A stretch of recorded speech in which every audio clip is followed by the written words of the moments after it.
Good morning students. So today's topic will be correlation. ठीक है, हम लोग आज नया चैप्टर स्टार्ट करने वाले हैं। कोरिलेशन बहुत ही सिंपल टॉपिक है।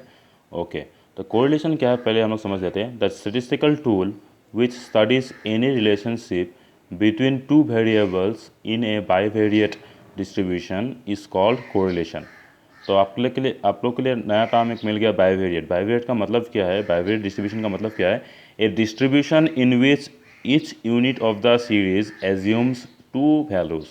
मतलब क्या होगा यहाँ पे? ईच यूनिट, तो उसमें हर एक यूनिट क्या होगा? दो वैल्यूज एज्यूम करेगा। ठीक है, ओके। तो the statistical tool which studies any relationship between two variables in A bivariate distribution is called correlation. इसका मतलब क्या है? देखो, अगर मैं इसका पहले अगर मैं जाता हूँ, जैसे आप लोगों ने बचपन में मीन पढ़ा है, मीडियन पढ़ा है, राइट?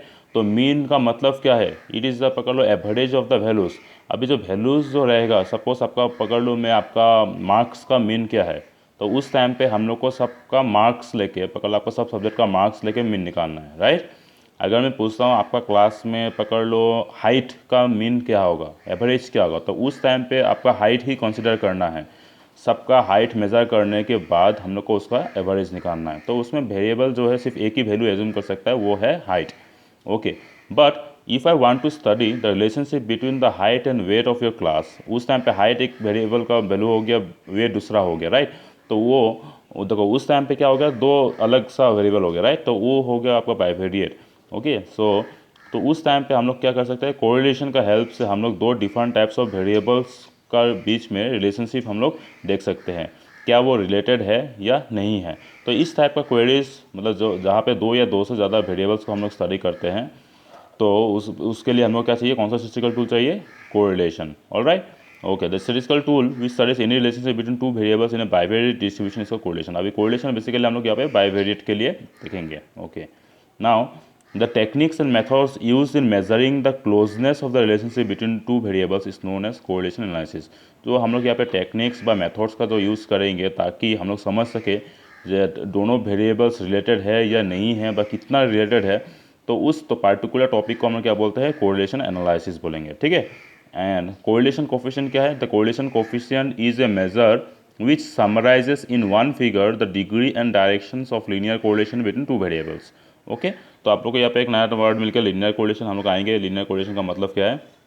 ओके, फिलहाल पे देखो कोरिलेशन कोफिशिएंट क्या होगा, तो वो कि एक सिंगल फिगर से हम लोग को समझा देगा जो दोनों वेरिएबल्स के बीच में रिलेशनशिप क्या है, क्या वो पॉजिटिव है, क्या वो नेगेटिव है, तो वो चीज़ हम लोग को मालूम चल जाएगा by taking the help of correlation coefficient. Okay, okay.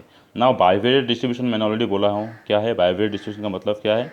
A distribution in which each unit of the series assumes two values. तो हर एक जो आपका यूनिट है सीरीज़ का, वो कितना वैल्यू एज्यूम करेगा? दो वैल्यू एज्यूम करेगा, तो वो हो जाएगा आपका बाइवेरिएट। ओके, तो क्या हो जाएगा? Bivariate. Bivariate distribution. Multivariate distribution क्या हो गया? A distribution in which each unit of the series assumes more than two values. अगर दो से ज़्यादा वैल्यू अगर एज्यूम करता है तो उसको हम लोग क्या बोलेंगे? Multivariate distribution. Okay, now types of correlation. तो कोरिलेशन का कुछ टाइप्स है जो कि बहुत ही इंपॉर्टेंट है। तो टाइप्स ऑफ कोरिलेशन में देखो, पहला क्या है? Correlation is said to be positive if two related variables change in the same direction, that is an increase in the value of one variable is accompanied by an increase in the value of the other variable, or a decrease in the value of one variable is accompanied by a decrease in the value of the other variable। तो अगर ये वाला case होता है तब उसको हम लोग बोलेंगे पॉजिटिव कोरिलेशन। पॉजिटिव कोरिलेशन होने से क्या होगा? आपका जो दोनों वेरिएबल है एक ही डायरेक्शन पे, वो एक ही डायरेक्शन पे आइदर इंक्रीज होगा और एक ही डायरेक्शन पे दोनों डिक्रीज होगा। ठीक है, तो उसको हम लोग बोलते हैं positive correlation. Alright, okay students. उसके बाद क्या होता है? Negative correlation. तो नेगेटिव कोरिलेशन में क्या होगा? जब एक वेरिएबल बढ़ेगा तो दूसरा कमेगा।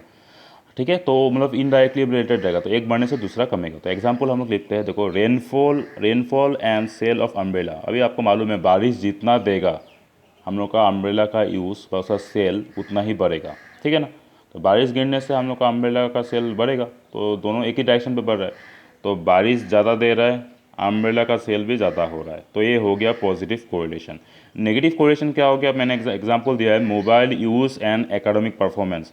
तो पकड़ लो, आप मोबाइल का यूज़ बढ़ा रहे हो, तो आपका एकेडमिक परफॉर्मेंस जो एग्ज़ाम का आपका रिजल्ट है वो क्या होगा? बढ़ेगा ना कमेगा?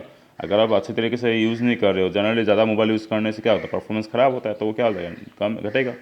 तो ये हो गया आपका नेगेटिव कोरिलेशन। तो एक बढ़ने से दूसरा कम रहा है, ठीक है। एंड पॉजिटिव कोरिलेशन में क्या होगा, दोनों का डायरेक्शन सेम तरफ होगा। Okay, now simple, multiple and partial correlation, ठीक है। Correlation is said to be simple when only two variables are studied. तो सिंपल कोरिलेशन पे क्या होता है, हम लोग सिर्फ दो वेरिएबल्स को स्टडी करते हैं। Example, height and weight of a person. पकड़ लो, हम लोग इंटरेस्टेड है in knowing the relationship between the height and weight of students of your class, तो वो हो जाएगा simple correlation. Okay, correlation is said to be multiple when we are interested in studying the joint effect of a group of variables upon a variable not included in that group. Example, supply of a commodity depends upon price, demand, transportation and so on.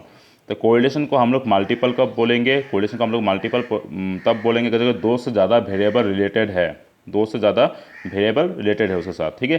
जैसे पकड़ लो supply of A commodity, अभी एक commodity व product का supply जो है किसके ऊपर डिपेंड करता है, प्राइस के ऊपर डिपेंड करता है, डिमांड के ऊपर डिपेंड करता है, ट्रांसपोर्टेशन के ऊपर डिपेंड करता है एंड सो ऑन, जैसे लेबर चार्ज हो गया और बहुत कुछ हो गया, राइट। तो वो हो गया मल्टीपल कोरिलेशन।